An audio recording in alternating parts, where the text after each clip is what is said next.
تو آج میرا خیال تھا کہ تھوڑا سا ذرا ہم جا کے ریویلیشن ٹو ایپلیکیشن کے بارے میں ذرا سوچتے ہیں کہ ہمارے پیغمبر صلی اللہ علیہ وسلم نے جب یہ یثرب انہوں نے ہجرت کی ہے تو اس جگہ کا کانٹیکسٹ اسٹڈی کرتے ہیں، پر ذرا اپنا نارمل ٹریڈیشنل کیلنڈر کے تھرو دیکھتے ہیں کہ ہجرت کے وقت کیا ہو رہا تھا. تو جی اگر اکثر لوگ کہتے ہیں کہ جی یہ کفار کا شہر تھا یثرب، یا یہاں پر مشرکین تھے. ایکچولی اگر آپ ہسٹوریکل کانٹیکسٹ اسٹڈی کریں سو یثرب مطلب Madina Munawwara was not a pagan city with a few Jews living in it, it was a Jewish city with a few pagans living in it. تو وہاں پر آلریڈی وہ لوگ جو کہ آلریڈی یا جوئش ٹریڈیشن سے یہود و نصارہ وہ آلریڈی وہاں پر آ چکے تھے، اور آپ کو پتا ہے وہ کیوں آ چکے تھے ویٹنگ فار دی پروفٹ صلی اللہ علیہ وسلم. تو کیا ہوا جی کہ obviously اگر آپ ابھی اسٹڈی کریں میپ کو، اور جو اللہ ہمیں توفیق دیں عمرہ پہ جانے کی انشاءاللہ، اگر آپ بھی آج بھی یثرب انٹر کرتے ہیں تو آپ ایکچولی نارتھ ویسٹ سے انٹر کرتے ہیں مدینہ منورہ کو آن دا ٹاپ، بیکاز اس سے پہلے پہاڑ ہیں.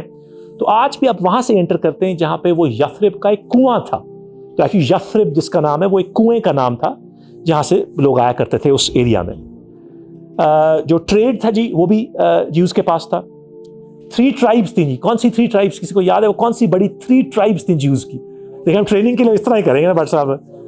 نہیں وہ تو جی نان جوئش ٹرائبس تھیں، اوس اور خزرج کی. بالکل آپ کی بات صحیح، بٹ جوئش ٹرائبس 3 بڑی تھیں بٹ صاحب وہاں پہ. بنو کونکا، بنو قریظہ اور بنو نذیر.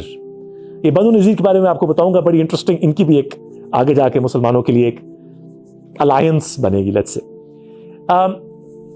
تو کیا ہوا ہے جی کہ جب مسلمان آئے وہاں پہ تو the waterways were controlled by the Jews like now and اس کا حساب یہ ہے کہ جی جو مدینہ منورہ ہے وہ ایکچولی ایسی ٹپوگرافی ہے اس کی کہ جو ساؤتھ ہے وہ اونچا ہے اور نارتھ نیچے ہے، لائک وہ پہاڑیوں کا حساب کچھ ایسا ہے.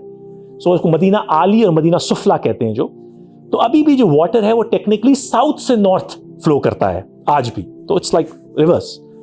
تو جو واٹر ویز تھیں وہ یوز کے پاس تھیں، جو ٹریڈ تھا، اور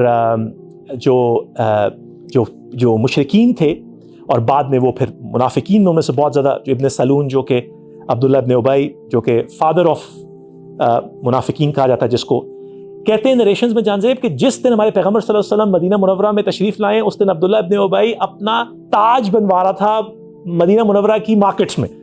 بیکاز اس سے پہلے کیا ہوا تھا، 1 سال پہلے اوس اور خزرج کے درمیان بہت بڑی لڑائی ہوئی تھی جس کے اندر بہت ساری ان کی لیڈرشپ وائپ آؤٹ ہو گئی تھی. So there was a vacuum that had been created. So this guy thought that obviously I am the next guy who's going to do this.